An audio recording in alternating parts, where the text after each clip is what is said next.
Day 2, Problem 1. Question A. Identify the slope and y-intercept for the graph of y equals x. Let's handle slope first. Recall that slope is also called rate of change, which refers to how the value of y will change when the value of x changes. Let's consider a couple sample situations. What would be the value of y if x is 0? Well, if y is equal to x, then y is 0 when x is 0, right? And that would get us the ordered pair x is 0, comma, y is 0. But what if x changes from 0 to 1? Well, if y is equal to x and x is 1, then so must y be 1. And so another solution to the equation is 1, comma 1. And similarly, 2, comma 2 would be a solution, or 3, comma 3. X might be a negative number like negative 1, and then y would have to be negative 1. And so negative 1, comma negative 1 is a solution. But from these observations, we can find the rate of change. When x increases by 1 unit from 0 to 1, look what happens to y. It increases by 1 unit. As a ratio, y changes by 1 unit when x changes by 1 unit.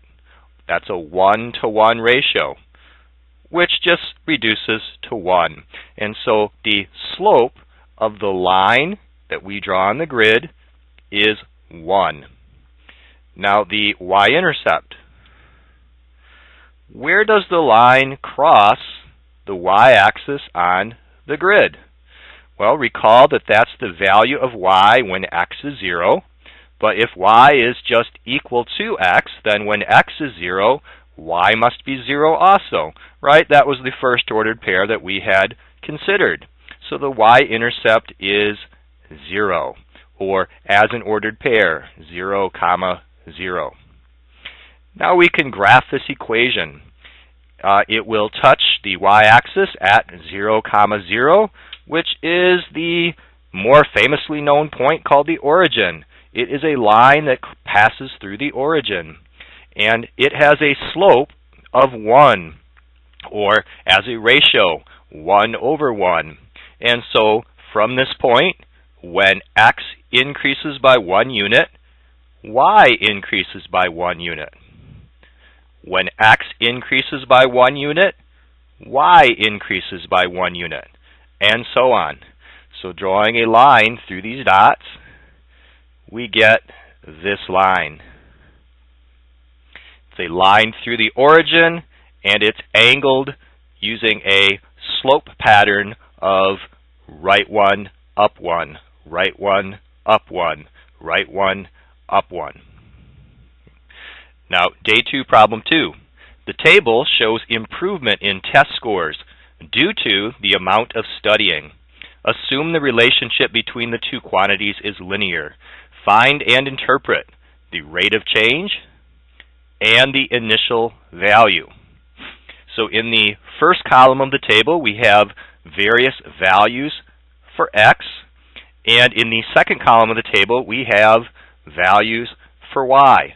For instance, on average, a person who studies for 15 minutes scores on their test 72%. That person gets a C-. As they increase their amount of studying, let's say to 30 minutes, now the average test score is 76%, a higher score due to knowing more because of that studying. What we're asked to do here is find the rate of change. We can do that by comparing one row to another row on the table. For instance, we might compare this row to this row. From 30 to 45 was an increase of 15 minutes. And because of that 15-minute increase in studying, average test scores for students go from 76 to 80. That's an increase of 4% on tests. We can write that as a ratio. So for rate of change, putting the change in y on top, that's 4 over, and then the change in the x-coordinate on the bottom, that's 15. So 4% in 15 minutes. Well, another way to say that is 4/15% per minute. Now we can find the initial value. Well, we know the average score for students who study for 15 minutes, but what would be the average test score for students that don't study at all? That is when x is 0. Okay? So we want to back up the table to find when x is 0, what would be the y coordinate. Okay? Using our rate of change that it increases by 4% every 15 minutes, we could start with 72 and back up a 4% to find that test score. And so our initial value can be found by starting with 72, subtracting 4, and getting 68%.